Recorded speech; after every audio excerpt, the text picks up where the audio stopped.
sosialisasi itu berbeda. Terima kasih. Baik, kita berikan aplaus untuk kelompok di rumah sakit sudah punya format pemeriksaan sendiri ya? Nanti disesuaikan dengan format di rumah sakit ya. Jadi kalau format di rumah sakit itu misalnya dalam bentuk pengajuan usulan kegiatan diminta ditulis dalam bentuk narasi ya, kita ikuti seperti itu ya. Tapi komponen-komponennya seperti ini. Baik, saya ingin membahas kaitan antara akar masalah dengan tindak lanjutnya dulu ya. Akar masalah kan yang terakhir ya, yang terakhir ini kurangnya tadi sosialisasi, sehingga tindak lanjutnya langsung mengatakan sosialisasi. Oke, ini sudah cocok ya. Nah, terus kemudian penanggung jawab ya, penanggung jawab itu diusahakan sebisa mungkin hanya satu orang ya. Jadi kalau tidak bidang keperawatan ya kepala bidang keperawatan atau ketua komite medis. Kalau ternyata kepala bidang perawatannya mendelegasikan ke staf, salah satu staf di bidang perawatan, boleh sebut aja misalnya seksi siapa. Jangan dua begini, kalau dua ini pasti tidak ada yang menggunakan. Perkara nanti kepala bidang perawatan pada waktu menyusun ini melibatkan komite medik, itu nggak masalah. Nanti pernah jawab cuma satu. Nah, yang tim ad hoc juga ditunjuk satu orang. Namanya siapa? Kalau saya punya di tim ad hoc ada 10 orang, tunjuk satu. Ya, itu biasanya dalam kurung aja didampingi oleh tim ad hoc titik 2 siapa namanya. Jadi penanggung jawab tetap kepala bidang perawatan, tapi di dalamnya tim ad hoc ikut semua. Ya. Oke, sekarang yang kedua.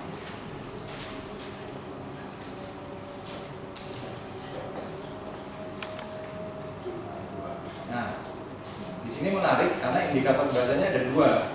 Ya. Penggunaan scoring TB dengan tepat dalam diagnosa TB anak ini kan berarti di lapangan nanti. Ya. Supaya kita tahu bahwa ini betul tepat, itu biasanya kegiatannya nggak cuma satu. Ini kan baru in-house training. Nah, begitu in-house training selesai, diharapkan di lapangan berubah ya. Apa ya kegiatan yang kita akan lakukan di lapangan?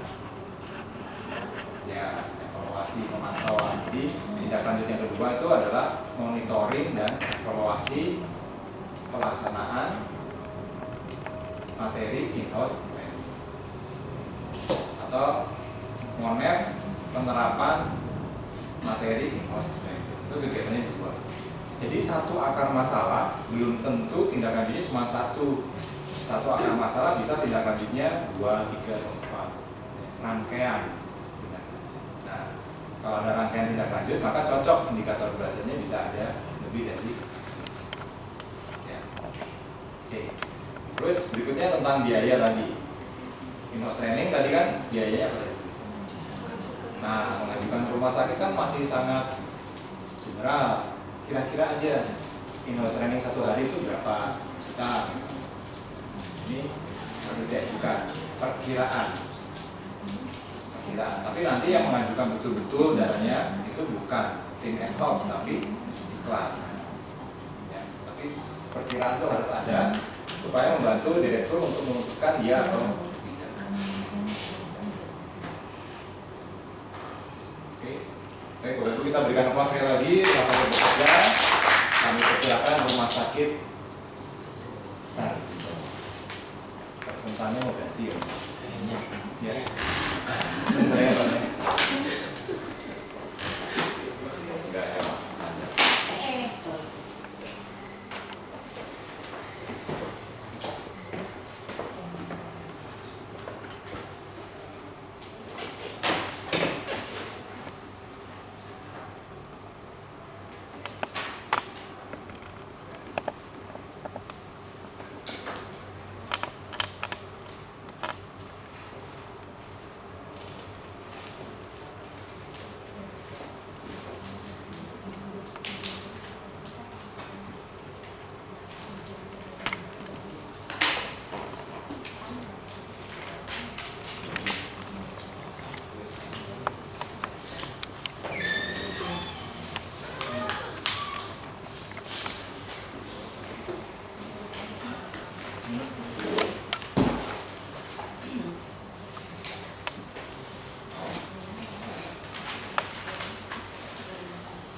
Terima kasih. diskusi kami tentang plan of action dari beberapa permasalahan yang tadi saya sampaikan. Yang pertama, permasalahannya kebijakan SPO, pengaturan pemeran aktivitas dan perkembangan yang ada. Tindak lanjutnya membuat SPO, kebijakan yang mengatur pembangunan aktivitas sesuai perkembangan anak asuh TB. Tujuannya tersedianya SOP pembangunan aktivitas sesuai perkembangan anak pasien TB. Indikatornya aktivitas sesuai perkembangan anak pasien TB terpenuhi, tanggung jawabnya YAMED. Kemudian jangka waktunya 14 hari, biayanya dari biaya rumah sakit. Kemudian untuk permasalahan yang kedua, dokumentasi asesmen riwayat penyakit keluarga belum terdokumentasi dengan baik. Tindak lanjutnya, revisi kebijakan KSN penyakit dalam yang mengharuskan penulisan riwayat penyakit keluarga, dalam hal ini MDR TB, di home assessment awal 24 jam, kemudian asesmen khusus penyakit dalam, dan home catatan perkembangan dan integrasi. Tujuannya mengurangi duplikasi penulisan. Kemudian indikatornya, asesmen riwayat keluarga pasien MDR TB terdokumentasi dengan benar. Kemudian penanggung jawabnya KSN penyakit dalam dan info. Ini jangka waktunya 14 hari dan biayanya dibebankan dari biaya rutin rumah sakit. Terima kasih. Baik, kita berikan apa untuk rumah sakit Sarjito? Singkat padat ya. Nah, kita bahas ya. Yang pertama, kita harus cantumkan lagi akar masalahnya. Jadi plan of action titik 2, akar masalahnya apa kita tulis. Karena ini dua akar masalah yang berbeda, maka kita bedakan. Ya. Karena plan of action itu spesifik untuk akar masalah yang ada. Kenapa perlu dicantumkan? Karena indikator keberhasilan di sini itu harus mengatasi akar masalah yang ada. Nah, jadi kan memang akar masalahnya ini tadi ya, sehingga indikatornya nanti sesuai. Tapi untuk mencapai indikator keberhasilan ini nggak cukup dengan membuat SOP. Apakah betul buat SOP langsung sesuai? Kan enggak. Habis buat SOP, sosialisasi. Nah, sosialisasi monet. Jadi minimal ada 3 kegiatan, di mana kegiatan ini indikator keberhasilannya cuma 1. Boleh 3 rangkaian kegiatan indikatornya. Sama, ini juga seperti itu ya. Revisi itu tidak serta-merta langsung membuat dokumentasi asesmen riwayat keluarga ini baik. Harus ada revisi, ada sosialisasi, ada monet. Tapi karena kita mengarah ke clinical pathway, maka tindak lanjutnya boleh ditulis merevisi kebijakan KSN penyakit dalam, termasuk di dalamnya melengkapi dengan clinical pathway. Termasuk nanti sosialisasi clinical pathway, monet clinical pathway, indikatornya. Jadi Bapak Ibu menyusun plan of action itu susah-susah gampang. Lebih banyak susahnya, bukan gampang-gampang susah ya. Tapi kalau mau buat asal bisa, asal jadi bisa. Tapi itu yang menjadi kegiatan kita akhirnya menjadi seremonial aja. Cuma membuat action plan, terus akhirnya bukan masuk ke siklus plan do tadi act atau plan do check action ke DCA, tapi plan do cancel again.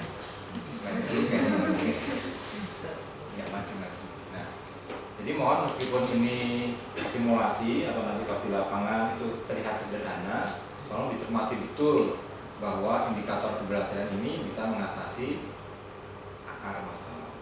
Bahwa akar masalah itu menjawab masalah yang timbul.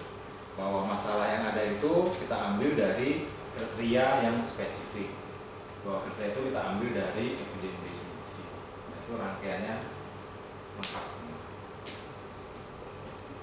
Baik, Bapak Ibu, kita berikan pause lagi untuk rumah sakit. Ada pertanyaan Bapak Ibu sebelum saya tutup?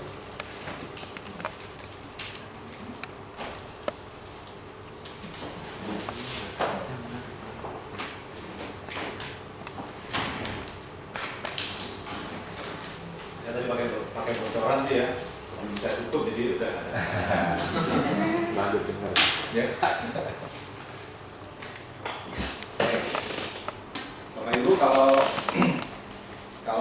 diminta untuk merefleksi ya apa yang sudah kita pelajari dengan kata kunci dari clinical audit ya. Bapak Ibu dapat kata kunci apa saja tentang audit medik atau audit keperawatan?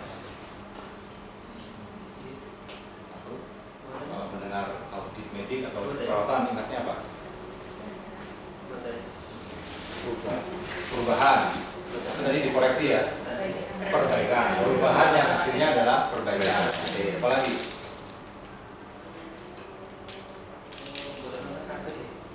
Semua. Oke. Apa lagi? Perubahan, ya perbaikan. Apa lagi kalau mendengar kata-kata audit medik atau klinik?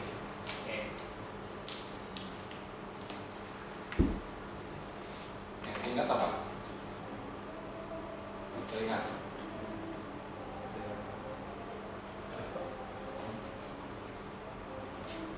Masih baca Yusri itu kemarin.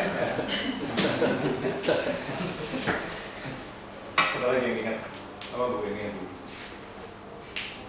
Kalau audit medik ini apa? Terkait dengan clinical pathway atau guideline ya, clinical guideline. Oke. Apa lagi?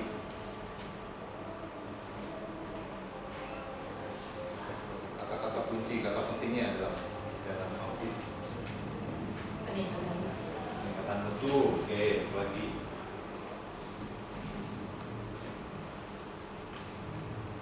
Harus ada apa? Udah tadi Pak. Baru 3 aja udah mulai. Bahan peningkatan mutu, bahan lagi.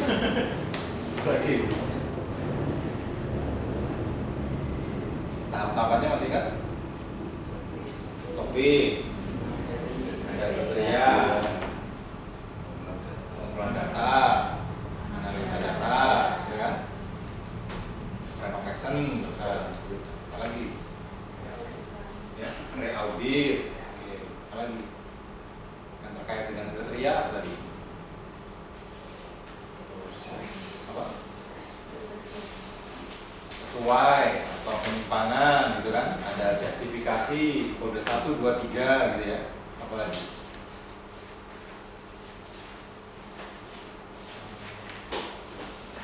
Perkecualian, petunjuk pengambilan data. Nah, itu semua adalah kata-kata kunci dari clinical audit. Nah, Bapak Ibu saya ingin mereview, jadi Bapak Ibu kita sudah lengkap satu siklus untuk melakukan simulasi clinical audit ya, atau audit klinik ya. Dimulai dari pemilihan topik. Bapak Ibu sudah memilih topiknya. Topiknya adalah high cost, high risk, high problem dan high volume. Terpilih TB dan kemudian ada sub topiknya ya. Di saat itu ada 2 sub topik TB, di Bethesda ada 5 sub topik TB. Lalu kita buat kriteria. Karena masing-masing sudah punya clinical pathway, sebenarnya semua apa yang ada dalam pathway bisa jadi kriteria. Tapi kita pilih kriteria-kriteria yang kita rasakan masih kurang baik di lapangan. Ya. Kemarin catatannya adalah kalau ternyata kita ketemu kriteria baru yang belum masuk ke dalam pathway, tolong pathway-nya direvisi dulu. Ya. Setelah itu kita kumpulkan data. Kita mengumpulkan datanya dengan cara retrospektif. Ya, Bapak Ibu bertugas sebagai asisten audit medik membuka rekam medik. Ya. Nanti dalam pelaksanaannya kita akan membuka rekam medik lebih banyak, kurang lebih 100 rekam medik. Kalau kasus yang di RTB di Sarjito nanti semua kasus 40 berapa? 7 itu kita audit semua. Lama nggak tuh audit 47 rekam medik? Masa lama. Kemarin berapa lama satu rekam medik rata-rata? 2 jam sampai sore ya? Iya. 10. Ya. Banyak ngobrolnya kan? Ada senangnya nggak? Oh iya. Sama bacanya kita gitu. Ini apa bacanya? Oh enggak. Nunggu statusnya. Oke, tapi begitu dapat status dikurangi dengan ngobrol dan nanya-nanya tadi berapa lama kira-kira? 1 jam. 1 jam nggak nyampe. Oke, 40 menit untuk 10 ya. 40 menit untuk 10 berarti kan satu rekam medisnya 4 menit, 40, baru 10, 4 menit. Nah, 4 menit ya. Jadi kalau kita kumpulkan data tadi 47 kasus MDR atau 50 kali 4, 200 menit. 200 menit dibagi 5 orang. Ya. Jadi 40 menit. Jadi sehari selesai. Oh, nggak nyampe 1 hari. 40 menit selesai. Buat 1 hari boleh lah ya. Nah, jadi pengumpulan data tidak lama. Yang lama yang mana dalam proses ini? Analisa juga cepat ya. Kalau cuma melihat berapa persen, menyimpan, cari akar masalah, ya mungkin sekitar 2 hari lah ya diskusi 2-3 hari. Yang paling lama sebenarnya menetapkan perubahannya nggak lama, tapi melaksanakan perubahannya. Jadi di sini ada melaksanakan. Nah, jangan lupa clinical audit itu bertujuan untuk meningkatkan mutu. Jadi selalu ditutup dengan re-audit. Kalau ternyata re-audit sudah menunjukkan peningkatan mutu, maka tim ad hoc-nya boleh dibubarkan, boleh makan-makan dan dimintakan honornya. Jadi jangan lupa nanti buat SK direktur tentang tim ad hoc, cantumkan ada insentifnya. Setelah bekerja secara intensif dapat insentif. Oh iya, kan Bapak Ibu yang sudah dilatih, jadi menurut latih itu harus ada insentifnya gitu. Baik Bapak Ibu, itu yang bisa saya sampaikan. Jadi Bapak Ibu sudah mengikuti pelatihan pelaksanaan clinical audit ya. Bapak Ibu sudah cukup paham tentang clinical audit, tinggal jam terbang saja. Nanti Bapak Ibu akan terlibat dalam kegiatan clinical audit, baik yang kami fasilitasi maupun nanti yang diselenggarakan secara mandiri oleh masing-masing.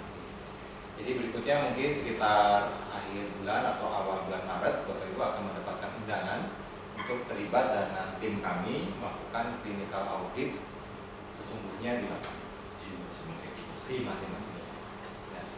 Kalau hasilnya nanti mungkin kita bisa presentasi bersama, tetapi kalau pelaksanaan auditnya itu masing-masing. Baik, Bapak Ibu ada pertanyaan atau komentar dan saran? Tidak ada. Kalau tidak ada, kita berikan aplaus untuk kita semua. Terima kasih atas kehadiran dan partisipasi Bapak Ibu semua. Materi nanti akan kami lengkapi di website, jadi silakan nanti berkunjung ke website untuk melihat materinya. Termasuk nanti ada link video nanti video yang kita tadi katakan juga ada, dan juga ada video kuliah saya. Kalau ingin mendengarkan ulang, gitu ya. Kalau perlu videonya dimatikan tapi suaranya didengar. Baik, terima kasih. Nanti masih ada makasih. Terima kasih ya. Nanti silakan ingin dinikmati di sini boleh, atau di taman, kita punya taman boleh, atau di rumah sakit masing-masing. Sekian, terima kasih atas perhatiannya. Kami ucapkan selamat jalan, sampai ketemu di lain.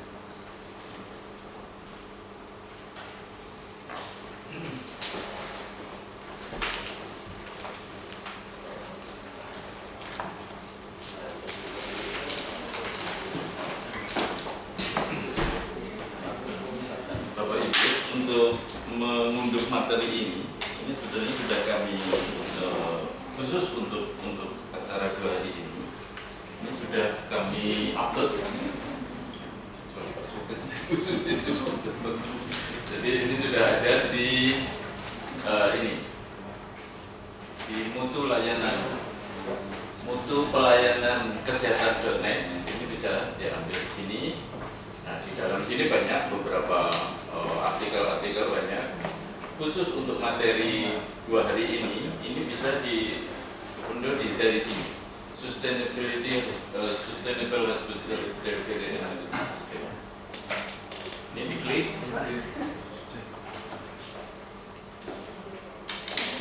Nah, muncul ini.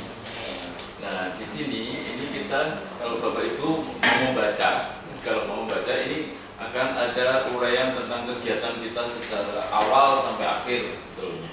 Jadi ini adalah proposal kita. Jadi ini rangkaian acara kita. Baik, lalu untuk acara hari ini itu itu kita lihat di kegiatan dalam HDMS Base 2. Kita klik, nah muncul ini. Memang kegiatan HDMS Base 2 ini ada 8 kegiatan, banyak sekali. Kemarin kayak yang terakhir di Rumah Sakit Bethesda dan di Sarjito, tapi di Sarjito kemarin belum penuh. Jadi kan masih penghitungan unit cost ya, belum selesai. Di Sarjito itu masih secuil gitu. Kalau ini kebetulan di Bethesda sudah selesai, tapi analisisnya belum selesai juga. Jadi masih, karena untuk itu yang kegiatan yang ke-8, pengembangan, upgrade dan sistem informasi akuntansi. Nah, untuk hari ini dan untuk 2 hari ini adalah kegiatan ke-5, audit klinis dengan umpan balik dan pengembangan klinis. Nah, ini kita klik.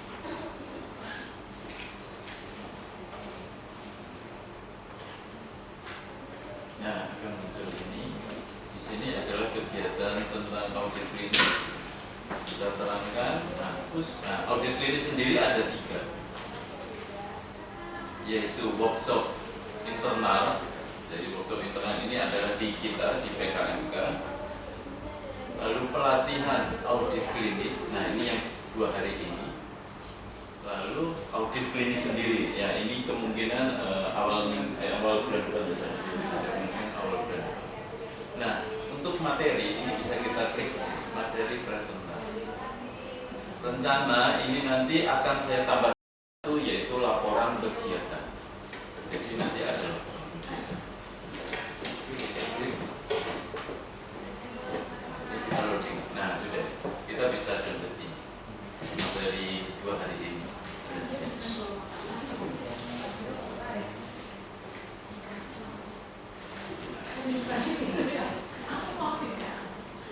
Dan ini bisa diakses itu dimanapun, di HP juga bisa.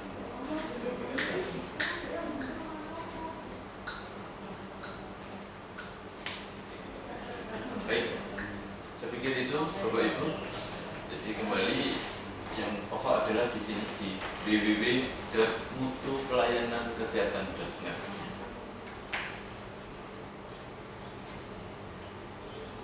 Baik, saya pikir itu Bapak Ibu. Monggo silakan makan siang. Apa mau dibawa pulang? Monggo. Tetapi sebelum itu